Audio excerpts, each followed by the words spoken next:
সুপ্রিয়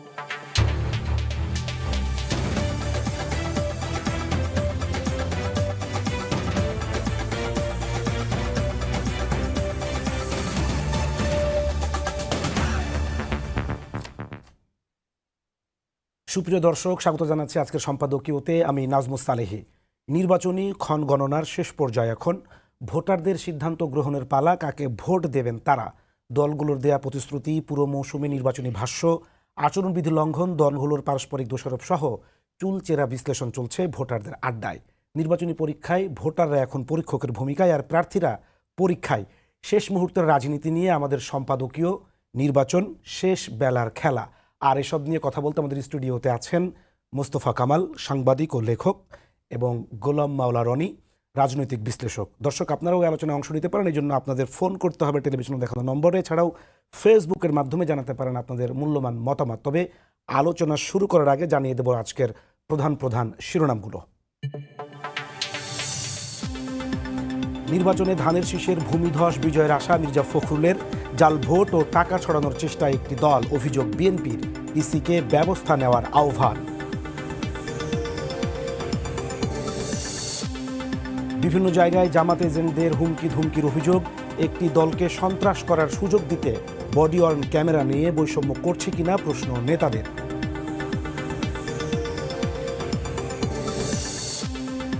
সুষ্ঠু নির্বাচনে সর্বোচ্চ প্রস্তুতি সরকারের। সপরিবারে নির্ভয়ে ভোট কেন্দ্রে যাওয়ার আহ্বান প্রধান উপদেষ্টার। ফল যাই হোক, দেশের স্বার্থে মেনে নেওয়ার আহ্বান।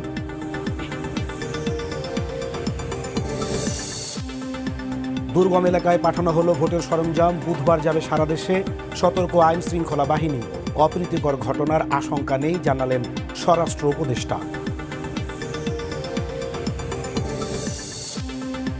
এবং 25,000 বডি ওয়ার্ন ক্যামেরা সহ প্রায় শতভাগ ভোট কেন্দ্রে সিসিটিভি ক্যামেরা স্থাপন। কোনো দলের কর্মী সমর্থক বিশৃঙ্খলা করলে বাতিল হবে প্রার্থিতা, কঠোর অবস্থানে ইসি। শুনছিলেন আজকের প্রধান প্রধান শিরোনাম। আমরা সরাসরি আলোচনায় যেতে চাই। আলোচনা শুরু করতে চাই গোলাম মাওলা রনি, আপনাকে দিয়েই। আপনি এই নির্বাচন কেন্দ্রিক আপনার ব্যক্তিগত প্ল্যাটফর্মে প্রচুর বক্তব্য দিয়েছেন, বিভিন্ন বিষয়ে আপনার মতামত তুলে ধরেছেন। একটা দিন আসলে বাকি আছে, কালকের পরের দিনই ভোট। মানুষ সিদ্ধান্ত নিয়ে ফেলেছে, হয়তো দিবে। নানা ধরনের প্রতিষ্ঠান জরিপ করছে, চায়ের আড্ডায় কী হতে পারে, বিভিন্ন ধরনের আলাপ আলোচনা আছে। আপনার ব্যক্তিগত কোনো অবজারভেশন বা পর্যবেক্ষণ এরকম কিছু কি বলতে চান যে কি হতে পারে নির্বাচনে?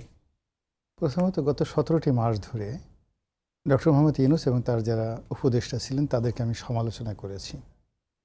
কোনো ম্যালিস ছিল না, কোনো প্রিজুডিস ছিল না, ব্যক্তিগত কোনো স্বার্থ ছিল না। আমি চেয়েছিলাম তারা ভালো করুক, এবং সেই কারণে শালীনতার মধ্যে থেকে যতটা সম্ভব সমালোচনা করেছি। এখন বিদায় বেলায় বিশ্বাস করেন তাদের সবার জন্য আমার খারাপ লাগছে। ডক্টর মোহাম্মদ ইউনূস থেকে শুরু করে তার সহযোগী যারা আছেন সবার জন্য খারাপ লাগছে যে এই 17টা মাস আমাদের জন্য পরিশ্রম করলেন। আমরা তাদেরকে নির্মমভাবে সমালোচনা করলাম। এই লোকগুলো তো যার যার ক্ষেত্রে খুবই সফল একজন মানুষ। দেশের কল্যাণে তারা এসেছিলেন, মন্দ করেছেন, ভালো করেছেন, আবার তারা চলে যাচ্ছেন। এটা আমার কাছে খারাপ লাগছে। এই গেল এক। 2 নম্বর হলো, গত এই যে নির্বাচনের যখন শিডিউল নিয়ে কথাবার্তা হচ্ছিল, তখন থেকে আমি যে কথাগুলো বলার চেষ্টা করেছি, আজকের দিন পর্যন্ত আমি ওটার উপর আছি। আমি যে কথাগুলো বলেছিলাম আবার স্মরণ করিয়ে দেই, যে ইলেকশন করার জন্য মানুষের মনের মধ্যে যে আত্মবিশ্বাস থাকবে, আমি নিরাপদ, ভোট দিতে যাব নিরাপদে, ফিরে আসবো নিরাপদে। আইনশৃঙ্খলা রক্ষাকারী বাহিনী, they will be over confident other than any time. অন্য যে কোনো সময়ের চাইতে তাদের এই সময়টিতে তাদের দাপট বেড়ে যায়। অতীতে আমরা দেখেছি দেয়ার ম্যাজিস্ট্রেসি পাওয়ার এবং দেয়ার এক্সিকিউটিভ পাওয়ার, দেয়ার ফায়ারিং পাওয়ার, এভরিথিং সব কিছু হয়ে যায়। তো সেক্ষেত্রে গত 17 মাসে আইন শৃঙ্খলার যে অবনতি, পুলিশ থেকে শুরু করে অন্যান্য বাহিনীর যে নৈতিক অবদমন এবং তাদের আত্মবিশ্বাস হারানোর ফলে আমার কাছে মনে হয়েছে ইলেকশনের মতো এরকম একটা জায়গাতে যাওয়া তাদের জন্য আসলে মানে যাকে বলা হয় যে কোনো সমস্যা না হলে সমস্যা নেই, কিন্তু যদি কোনো সমস্যা হয় তাহলে তারা সমাধান করতে পারবে না। এই কারণেই মূলত প্রচারগুলো হয়েছে। 3 নম্বরে যে জিনিসটা আমি বলেছি যে আওয়ামী লীগের অনুপস্থিতিতে বিরাট একটা ভ্যাকিউম, শূন্যতা আছে, এবং রাজনীতিতে শূন্যতা কখনোই সহ্য করা হয় না। প্রকৃতির সব শূন্যতা সহ্য করা যায়, বায়ুমণ্ডলে, সমুদ্রে, পাহাড়ে, পর্বতে, মরুভূমিতে, যেখানে যত শূন্যতা আসুক সব শূন্যতা পূর্ণ হয়ে যায় সামান্য ক্ষয়ক্ষতির মাধ্যমে। কিন্তু রাজনীতিতে যদি শূন্যতা হয়, সেখানে একজন হিটলার তৈরি হয়ে যায়, সেখানে একজন মুসলিনি তৈরি হয়ে যায়, সেখানে চেঙ্গিস খান চলে আসে, হালাকু খান চলে আসে, নাদির শাহ চলে আসে, সেখানে আরও অনেক কিছু হয়ে যায়, কোটি কোটি মানুষ মারা যায়। এবং এটা করোনা থেকে শুরু করে যে কোনো বিপর্যয়ের চাইতেও এই রাজনীতির শূন্যতা খারাপ জিনিস। এটা আমি জানি, খুব ভালো করে বুঝি, যতটুকু বুঝি অন্য মানুষকে বোঝাতে পারি, প্রয়োজনে পড়াতে পারি। এই অনুভূতি থেকেই আমার কাছে মনে হয়েছে এই রাজনৈতিক শূন্যতাটা দূর করা উচিত ছিল। আমার এই বক্তব্য আজকের এই দিনে ঠিক মাওলানা আবুল কালাম আজাদের ইন্ডিয়া উইন্স ফ্রিডমের মতো। উনি তার সেই ইন্ডিয়া উইন্স ফ্রিডমে বলেছেন যে আমি সারাটা জীবন রাজনীতি করেছি, সর্বভারতীয় রাজনীতি। আমার কাছে মনে হয়েছে যে পাকিস্তানের জন্ম নেওয়াটা একটা ভুল সিদ্ধান্ত। মুসলিম লীগের মাধ্যমে ভারত পাকিস্তান যে বিভক্তি, এটি একটি ভুল সিদ্ধান্ত। এটার বিরুদ্ধে আমি লড়াই করেছি, কিন্তু আজকে অনিবার্যভাবে দুটো রাষ্ট্র পৃথক হয়ে যাচ্ছে। আমি দোয়া করব, প্রার্থনা করব যেন পাকিস্তান ভালো থাকে। তাহলে আপনি যদি রাজনৈতিক শূন্যতার কথা বলছেন, আওয়ামী লীগ ছাড়া নির্বাচন, তাহলে হচ্ছে যে ফিউচার কি? এখন আমি আজকের এই দিনে এই কথাটা বলতে চাই না। আমি শুধু আজকের দিনে যেই কথাটা বলতে চাই, সরকার তারা যে চেষ্টা করছে সে কাজে সফলতা আসুক। মানুষ যারা ভোট দিতে চায় তারা ভোট দিতে পারুক এবং ভোটে অংশগ্রহণ করুক। যারা ভোট দিতে না চায় তাদের মনে যেন কোনো অবস্থাতেই কোনো দুষ্ট বুদ্ধি না আসে নির্বাচন বানচালের জন্য। এই অবস্থার মধ্যে যেহেতু আমরা সমস্ত রাষ্ট্রশক্তি হাজার হাজার কোটি টাকা আমরা খরচ করে ফেলেছি, আমাদের এখন অর্থনীতির অবস্থা ভালো নয়। এই অবস্থায় একটা নির্বাচন অনুষ্ঠানের জন্য সরকারিভাবে, বেসরকারিভাবে, রাষ্ট্রীয়ভাবে অনেক অনেক টাকা খরচ করে ফেলেছি। কাজেই এই টাকাগুলো যেন জলাঞ্জলি না হয়, এর মাধ্যমে নতুন কিছু একটা আসুক এবং সেই নতুনভাবে আমরা স্বপ্ন দেখে অতীতের যে ভ্রান্তিগুলো আছে বা আগামীতে যে সমস্যাগুলো আছে সেগুলো আমরা নতুন করে আবার সমাধানের চেষ্টা করি। আজকের দিনে এটাই আমার শুভাশিস। কিন্তু আপনি তো মানে শূন্যতা তৈরি করে রেখে সেই পথে হাঁটা কতটা আসলে সমুচিত বা কতটা পারবে বলে মনে করছেন গোলাম মোস্তফা? জি, ধন্যবাদ আপনাকে। আমার সহ আলোচক রনিক ভাই অল্প কয়েক কথায় কিন্তু অনেকগুলো তথ্য দিয়ে দিয়েছেন। শূন্যতা কিন্তু তৈরি হয়েই গেছে। এখন কেউ চাইলে এই শূন্যতা পূরণ করে ফেলবে, এটা সম্ভব নয়, এত দ্রুত সম্ভব নয়। এ ধরনের শূন্যতা খুব শীঘ্রই পূরণ হয় না, যত আশাই থাকুক, যত প্রত্যাশাই থাকুক। তারপরও গণতন্ত্রায়নের প্রশ্নে নির্বাচন বড় প্রাসঙ্গিক। আমাদের নির্বাচন নিয়ে অনেক সমস্যা আছে, নির্বাচনী ব্যবস্থা নিয়েও গোলমাল আছে, ত্রুটি আছে। তারপরও নির্বাচন ছাড়া বিকল্প কোনো পথ নেই। আমরা গত কয়েকটা মাস টানা প্রশ্নবিদ্ধ ছিলাম যে নির্বাচন হবে তো। অনেকক্ষণ আলাপ করার পর শেষ বেলায় আলাপটা হচ্ছে নির্বাচন হবে তো, আসলে হবে তো। দ্বিতীয় বাক্যে বলে যে এখন তো আর সেই প্রশ্ন নাই, রাত একদিন পরে ভোট। আছে, এখন হচ্ছে যে ভোট হবে তো। এখনকার প্রশ্ন হচ্ছে ভোটটা হবে তো। আপনি দেখেন কিভাবে ফলাফল পাবো তো, প্রশ্ন কিন্তু শেষ হচ্ছে না। মানে এই ধরনের সন্দেহপূর্ণ প্রশ্নের উদ্রেক হওয়ার কারণ কি? পর্যাপ্ত কারণ আছে। একটা হচ্ছে আমরা গত 17-18টা বছর যে ধরনের নির্বাচন দেখেছি, ভোট কিন্তু ঠিকভাবে দেখিনি, নির্বাচন দেখেছি। বিগত সরকারটিও নির্বাচিত সরকার ছিল, অনির্বাচিত নয়। অর্থাৎ ভোটের দেখা আমরা পাইনি। যখন প্রশ্ন করা হয় ভোট হবে তো, যদি আপনি বলেন বা আমিও বলি যে হবে, কমপক্ষে 3টা প্রশ্ন আসে। কি দিনেরটা রাতে হবে কিনা, অথবা বিনা ভোটে 154 জন হয়ে যাবে কিনা, অথবা আমি ডামির মতো হবে কিনা। প্রশ্নের কিন্তু শেষ নেই, প্রশ্ন রীতিমতো বোমার মতো। সেটা হচ্ছে তিক্ত অভিজ্ঞতার কারণে। আর তিক্ত অভিজ্ঞতা বেশি হয়ে গেলে, যেটা আমাদের গ্রাম বাংলা বলা হয় যে চুন খেয়ে যখন মুখটা পড়ে তখন দই দেখলেও ভয় লাগে। কিন্তু এ সমস্ত প্রশ্নের তো মোটামুটি অন্তর্বর্তীকালীন সরকারের প্রধান সে প্রশ্নের উত্তরে তো তিনি পাশ করেছেন বলেই আমার মনে হয়। কারণ জি, তিনি যতগুলো প্রশ্ন সামনে এসেছে কয়দিন পরে তার কিন্তু উত্তর আমরা পেয়ে গেছি। এরপরও কয়েকটা ভাবনা তো রয়ে গেছে যে এই সরকারকে নিয়ে তো সমালোচনা শুরু থেকেই ছিল।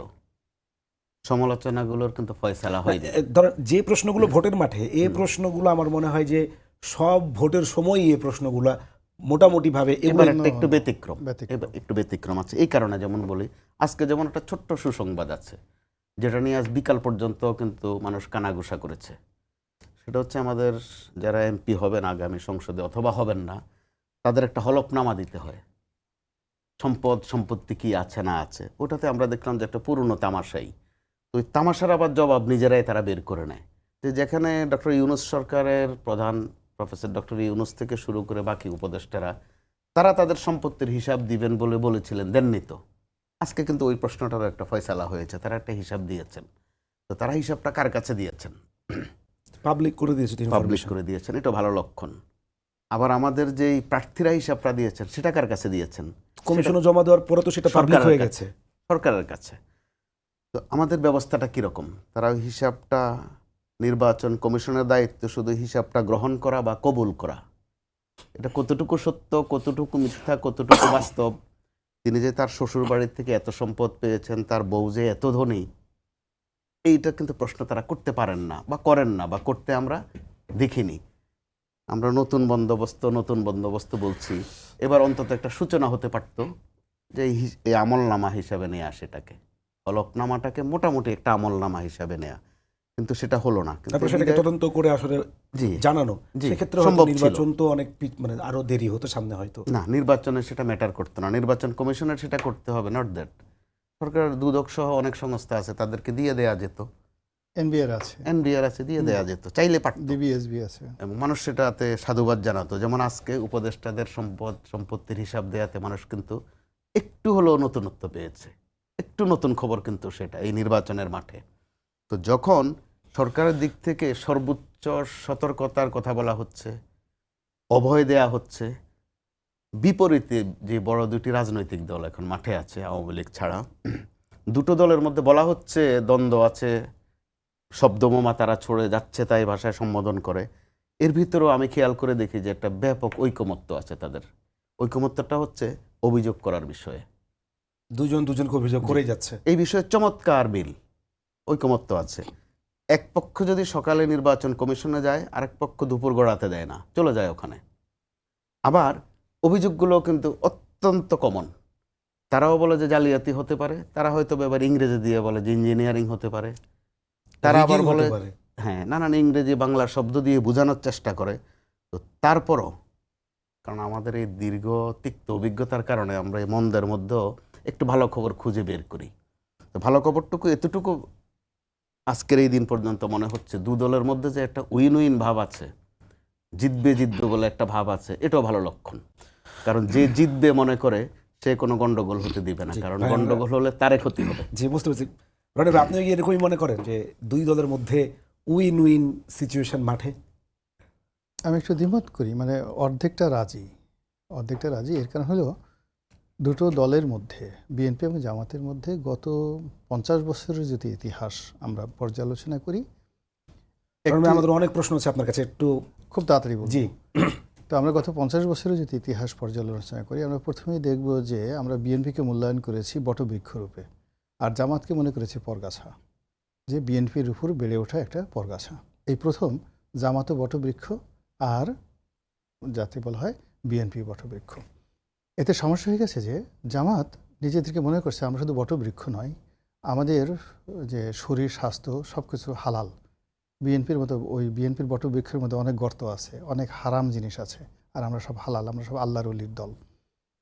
আর বিএনপির মধ্যে মনস্তাত্ত্বিক হলো যে একই ধরনের অকৃতজ্ঞতা, একটা সীমা পরিসীমা আছে, বেয়াদবির একটা সীমা পরিসীমা আছে। 50টা বছর তোমাদেরকে লালন করেছি, পালন করেছি, বড় করেছি, আর আজকে হঠাৎ করে এসে 17 মাসে তোমরা আমাদের চেয়ে বড় হয়ে গেছো। আমাদেরকে জান্নাতের কথা বলো, আমাদেরকে চাঁদাবাজ বলো, আমাদেরকে অন্যায়কারী বলো, আমাদের জাহেল বলো, জুলুম বলো। তো এই জন্য মানে উপরে তারা ভদ্রতা দেখাচ্ছে, ভীষণ রকম ভদ্রতা দেখাচ্ছে, কিন্তু মনে মনে তাদের ভীষণ রাগ। দাঁড়াও, বাগে পেয়ে নেই, এমন ডলা দেবো, এমন চিপড়াবো যে লেবু যেভাবে চিপড়ায় তার সাথে বেশি করে চিপড়াবো, একেবারে বুঝবে কত ধানে কত চাল। তো এই যে মনস্তাত্ত্বিক দুই গ্রুপের মধ্যে দেখবেন যে তারা উপরে কথা বলছে। হঠাৎ করে যখন বিএনপির নাম জামাতের কোনো নেতার মুখের মধ্যে আসছে, দেখবেন তাদের সোয়ালগুলো শক্ত হয়ে গেছে, ভীষণ রকম মেজাজ গরম হয়ে গেছে, চোখ দুটো গোল হয়ে গেছে।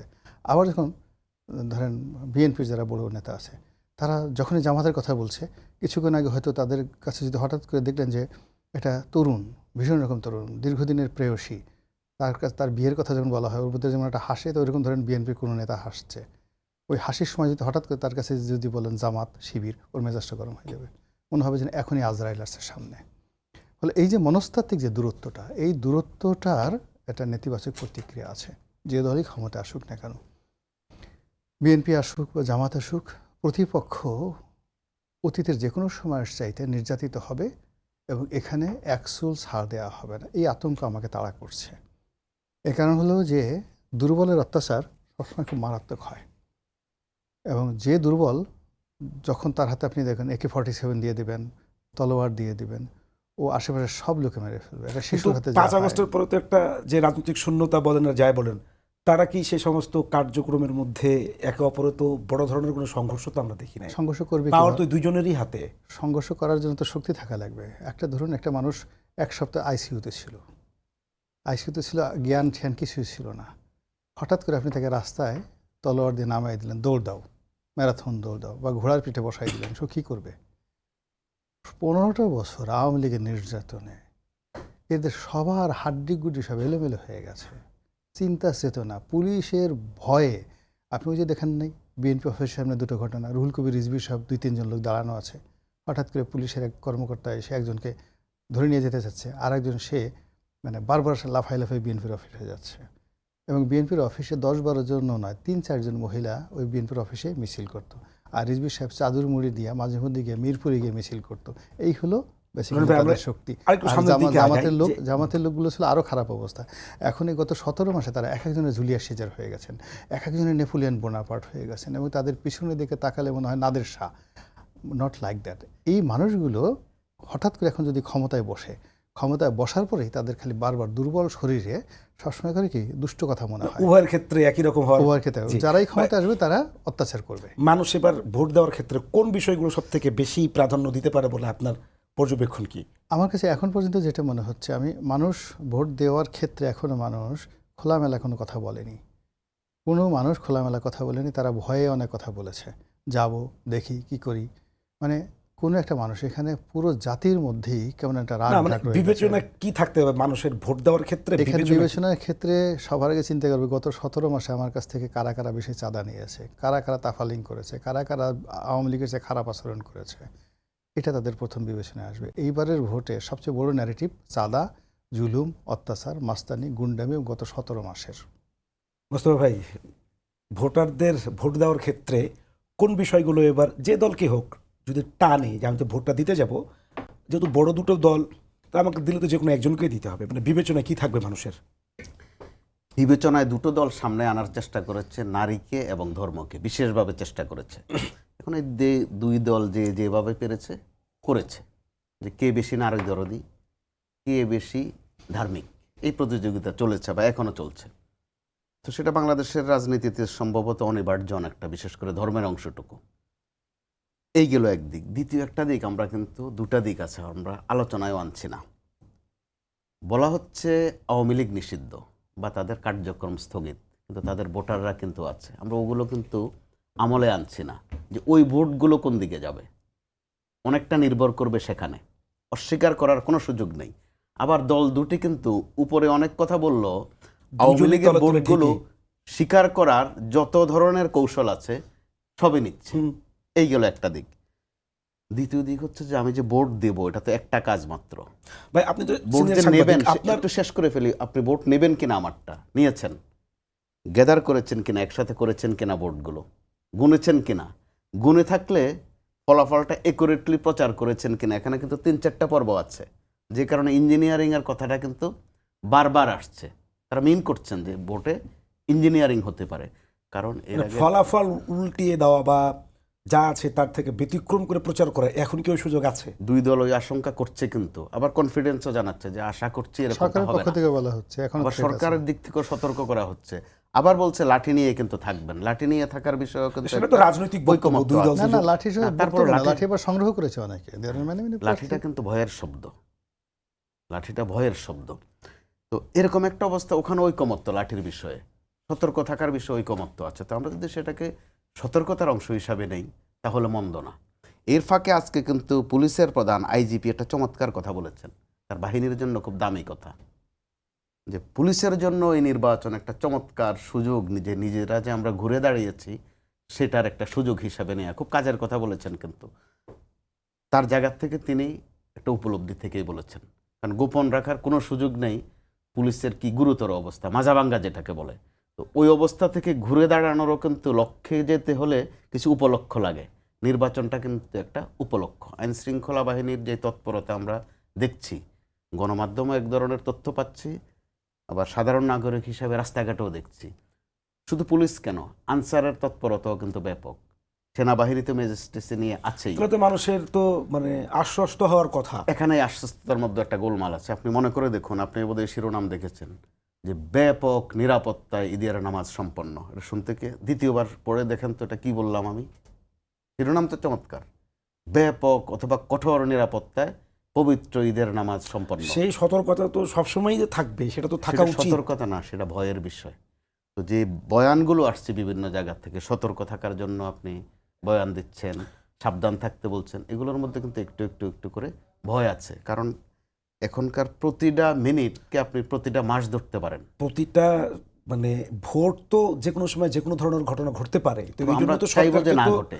সব ধরনের নিরাপত্তা নিশ্চিত করে সেটা সরকারের জনগণকে দায়িত্ব। আশ্বস্ত করা তো সরকারের কাজ। অবশ্যই তো দায়িত্ব। সেইটার মধ্যে যদি আমি আবার সন্দেহ প্রবণ হয়ে উঠি, তাহলে তো মানুষ আরো বেশি ভীত না, হবে। সন্দেহ প্রবণ তো করে তোলা হচ্ছে। দুটি দল যেখানে ভয় দেখাচ্ছে যে লাঠি যেন ঠিক থাকে, আবার পুলিশও তো কমের পক্ষে লাঠি রাখবে হাতে। পুলিশও ভয় দেখাচ্ছে। হ্যাঁ, আবার বলা হচ্ছে যে 50% উপরে কেন্দ্র কিন্তু ঝুঁকিপূর্ণ। এটাও কিন্তু ভয়ের খবর।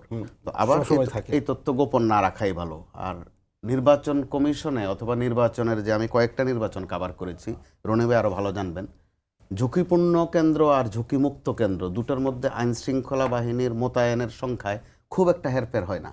সম্ভবত যেটা ঝুঁকিপূর্ণ নয়, আমরা একটা সময় পর্যন্ত দেখেছি 17-18 জন পুলিশ আনসার মিলিয়ে, যেটা ঝুঁকিপূর্ণ ওটাতে 21-22-23 জন। আমাদের অনেক তো প্রশ্ন ওইরকম ছিল, একটা কিন্তু জায়গার মধ্যে উত্তরগুলো খুব একটু- বড় হয়ে যাওয়ার কারণে হ্যাঁ, আমরা জি। টানতে পারলাম তো না। ভয়টাকে আমরা সতর্কতার অংশ হিসাবে যদি নেই, তাহলে একটু হলো স্বস্তি খুঁজে নিতে পারি। রনি ভাই, অনেকদিন পর বিএনপি চেয়ারম্যান তারেক রহমান দেশে এসেছেন এবং তিনি এসে আসলে ভোট যুদ্ধ অবতীর্ণ হয়েছেন।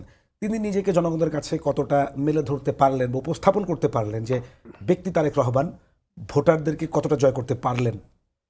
এটা ভোটের কেন্দ্রে দেখা যাবে। তবে তার যে কর্মকাণ্ড সব কিছু ব্যতিক্রমধর্মী ছিল। যেমন তিনি মঞ্চে উঠে মাইক হাতে করে নিয়ে মঞ্চের এই মাথা থেকে ওই মাথা যাচ্ছেন, জনগণের সঙ্গে ইন্টারাকশন করছেন, কাউকে মঞ্চে উঠাচ্ছেন, কাউকে বসাচ্ছেন। এটা আমাদের দেশে ইতিপূর্বে হয়নি। 2 নম্বর হলো যে তিনি একটি শীর্ষ রাজনৈতিক দলের নেতা হিসেবে তার কোনো বক্তব্যে ব্যক্তিগত ক্রোধ এখন পর্যন্ত প্রকাশিত হয়নি। তিনি কাউকে অসম্মান করে কোনো কথা বলেননি, কাউকে ইঙ্গিত করে কিছু কিছু মানে টোকা দিয়েছেন, যেমন গুপ্ত দল ইত্যাদি ইত্যাদি। এটা শালীনতার মধ্যেই পড়ে।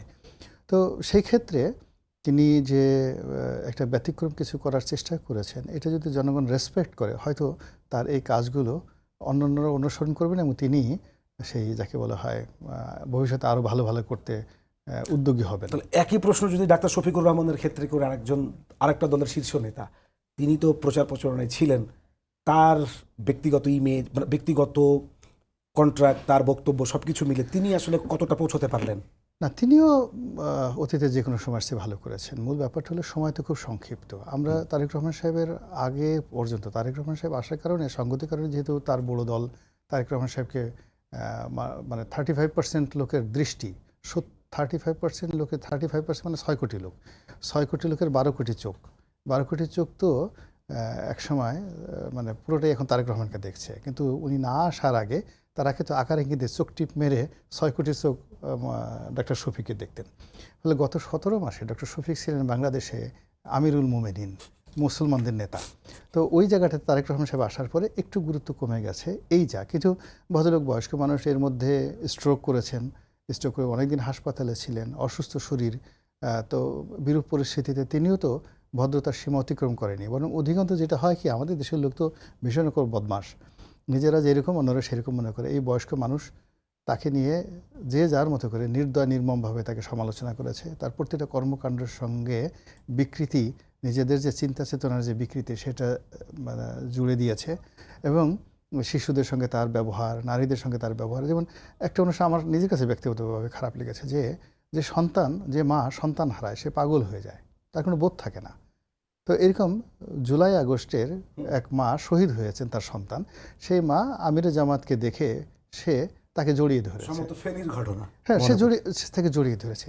এইরকম একটা ঘটনাকে আমরা এত নিকৃষ্টভাবে আমাদের যারা লোকজন আমরা উপস্থাপন করেছি, এটা খুব অন্যায় হয়েছে। তো এই কাজগুলো হয়েছে যেটা জামাতের আমিরের কোনো ইন্টেনশন ছিল না, তার কোনো, সে শুধুমাত্র ঘটনার আকস্মিকতা, ও ঘটনা আমার সাথে হতে পারতো, তারেক রহমান সাহেবের সাথে হতে পারতো। তো এটা নিয়ে আমরা সমালোচনা করার ফলে আসলে উনি এই বয়সে অনেক মনে কষ্ট পেয়েছেন, বেশ কয়েকবার উনি অসহায় হয়ে পড়েছেন। এছাড়া মোরাললেস তিনি রাগ হয়ে বা উদ্যত আচরণ করে বা এই 17 মাসটা আসলে মূলত যাই বলে না কেন, ক্ষমতাটা তো তার হাতে ছিল। ক্ষমতাটা তার হাতে ছিল। তারেক রহমান সাহেব আসার পরে উনি ক্ষমতা দেখানোর সুযোগ পাননি, কিন্তু 17 মাস মানে সন্দেহটা কিন্তু ওখানে যে ক্ষমতাটা তার হাতে ছিল। গোলাম মোস্তফা ভাই, আমাদের হাতে সময় আছে 4 মিনিট, আপনি 3 মিনিট বলে লাস্ট 1 মিনিট আমরা গোলাম মোস্তফা রনি ভাইকে শুনি। এখানে বিষয়টা হচ্ছে তারেক রহমান সাহেবের রাজনৈতিকভাবে একটা হাইট তো আছেই, তিনি দেশে আসার পর আরেকটা হাইপ তৈরি হয়েছে ওনাকে নিয়ে। তো হাইটের সাথে হাইপে দুটা মিলিয়ে ওনার যে একটা অবস্থান, সেটা জামাতের জন্য অবশ্যই একটু বাড়াবাতে ছাই পড়ার মতো কিন্তু গেল একদিন। মাঠে যে বিএনপি সম্পর্কে যত সব প্রোপাগান্ডা আছে অথবা সত্য অথবা মিথ্যা প্রচারণা আছে, ব্যক্তি তারেক রহমানের ইমেজে কি তা উতরে যাওয়া সম্ভব? কিছুটা তো অবশ্যই কাভার হয়েছে। এখানে উল্লেখ করবার মতো বিষয় হচ্ছে দুই দলের দুই প্রধান, অর্থাৎ তারেক রহমান আর শফিকুর রহমান, দুজনেরই কিন্তু বক্তব্য চমৎকার। কেউ কাউকে কিন্তু কটাক্ষ করছেন না, বরং সম্মানের দেখাচ্ছেন। মাঝে মধ্যে একটি দল ব্যবহার করছেন, নামও নিচ্ছেন না। কিন্তু মধ্যবর্তী অবস্থান থেকে দুটি দলের কাঁচা কথাগুলো, কড়া কথাগুলো, খোঁচাগুলো ওখান থেকে আসছে। Paschimbanga better than Paschimbanga. জি, তো এরকম একটা অবস্থায় একটু যদি আমরা, যেহেতু এই দেশের বেশিরভাগ মানুষ মুসলমান, আমাদের একটা ধর্মীয় অনুভূতিও আছে, ধর্ম যতটুকুই পালন করি আর না করি, দুজনের নামের সাথেই কিন্তু রহমান। তো বলা হয় রহমতের পাইপলাইন হচ্ছে রহমান, এভাবে আলেমরা বলেন। এবং বাকিগুলোও মিল আছে, দুইজনের ওয়াইফই ডাক্তার। জি, আবার দুজনের শ্বশুরবাড়ি আবার সিলেট। আবার দেখেন রহমানের কি পরিমাণ আমাদের এখানে বর্ষণ, রহমতের মতো। বঙ্গবন্ধু শেখ মুজিবুর রহমান, জিয়াউর রহমান, বিচারপতি হাবিবুর রহমান, লতিফুর রহমান, জিল্লুর রহমান, আবার আব্দুর রহমান বিশ্বাস নামও একজন ছিলেন। তো রহমানের যে একটা, এটা যদি বরকত হিসাবেও বিবেচনা করেন কিছুক্ষণের জন্য, তাহলে যে বুলিংগুলো করছেন, তাদেরকে নিয়ে যে ট্রলগুলো করছেন নোংরা ভাষায়, শব্দে, প্রত্যেকের জায়গা থেকে একটু ভাবনার বিষয় আছে। অন্তত দুই দলের মধ্যবর্তী নেতাদের একজন যদি এখনো আওয়ামী লীগ ক্ষমতায় থাকতো, ওই রাস্তাঘাটে নামানো সম্ভব ছিল না। জীবিত থাকতেন কিনা সেটা নিয়েও কিন্তু সন্দেহ ছিল বা আছে। তো ওই জায়গায় সুক্রিয়া বলতে যে একটা শব্দ আছে, সন্তুষ্টি, সেটার ব্যাপক ঘাটতি কিন্তু দুই দিকেই। এটা তাদের জন্য বোধহয় খুব একটা ভালো হচ্ছে না। আমি রাজনৈতিকভাবে যদি বলি, ধর্মীয় অংশটা বাদে দিলাম, কারণ সবার বিশ্বাসটা আমার মতো নাও হতে পারে, কিন্তু রাজনৈতিকভাবে তারা কিন্তু তাদের অসম্মান করছেন। ধরুন গত কয়েকদিন শফিকুর রহমান সাহেব সম্পর্কে যেসব কথাগুলো বাজারে দিয়েছেন, বা তারেক রহমান সাহেব সম্পর্কেও কিন্তু কিছু ট্রল শুরু হয়েছে। তো তারা যে আবারও বসবেন না নির্বাচনের পরপর, একটা ঘোষণা কিন্তু আছে জামাতে ইসলামের পক্ষ থেকে, যে নির্বাচনের পর সরকার গঠনের আগে আমরা আবার বসবো। ওটা নাকচও হয়ে গেছে। আচ্ছা, নাকচ হয়ে যাওয়াও কিন্তু ঘটনা, আবার বসতেও পারেন, এটা বাংলাদেশ, শেষ বলে কিছু নাই। হ্যাঁ, তো যখন বসবেন, তারা যখন একজন আরেকজনের দিকে তাকাবেন, নিশ্চয়ই তাদের মধ্যে এটা কষ্ট জাগাবে। এরপরে আমরা অপেক্ষায় থাকবো যদি তাদের মধ্যে যদি একটা আহ্বান থাকে। কারণ বিএনপি চেয়ারপারসন বেগম খালেদা জিয়া মৃত্যুর কয়েকদিন আগে কিন্তু ঐক্যের একটা বার্তা দিয়ে গেছে, সেটা দুই দলের আমাদের অবশ্যই পালন করার একটা দায়িত্ব আছে। 50 সেকেন্ড যদি রনি ভাই বলেন যে সবকিছু মিলিয়ে এই যে প্রচার প্রচারণা, একে অপরকে আক্রমণ, সবকিছু মিলিয়ে আমাদের দেশের যে আবহাওয়া নির্বাচনের যে সংস্কৃতি কিছুটা কি পরিবর্তন হলো? আমরা কি কিছুটা অভ্যুত্থান পরবর্তী বাংলা কিছুটা শিখলাম? নির্বাচন তারেক রহমান সাহেব আসার পরে যা কিছু ঘটেছে এটি ইতিবাচক, শফিকুর রহমান সাহেবের দিক থেকে ইতিবাচক। আর মন্দর সবচেয়ে দিকগুলো হলো ওই বিদেশের বিভিন্ন ইউটিউবাররা বিভিন্ন রকম আজে বাজে কথা বলে আমাদের সমাজে একটা খুব অশ্লীল অশ্রাব্য শ্রেণী তৈরি করেছে। এই নির্বাচনের জমজমাট তফসিল ঘোষণার পর ওই শ্রেণীটার পতন ঘটেছে, ওই শ্রেণীটা আর দাঁড়াতে পারবে না। এটা আমাদের জন্য একটা নির্বাচনের এই যে ডামাডোল, এই ডামাডোলের মধ্যে যে অশ্লীলতা, অশ্রাব্যতা, গালাগালি, খিস্তি, খাউড়, মিথ্যার তথ্য, অপতথ্য, এই যে জিনিসগুলো আমাদের মধ্যে ঢুকে পড়েছিল, সেই জায়গা থেকে আমরা এই নির্বাচনের মাধ্যমে কিছুটা হলে স্বাধীনতা ফিরে আসতে আপনাকে অনেক অসংখ্য ধন্যবাদ। দর্শক যারা এতক্ষণ আমাদের সঙ্গে ছিলেন, সবাইকে ধন্যবাদ জানিয়ে শেষ করছি আজকের আয়োজন। দেখা হবে আগামীকাল অন্য কোনো অতিথিকে নিয়ে, অন্য কোনো বিষয়ে। সেই পর্যন্ত ভালো থাকুন, সুস্থ থাকুন, সবাইকে শুভরাত্রি।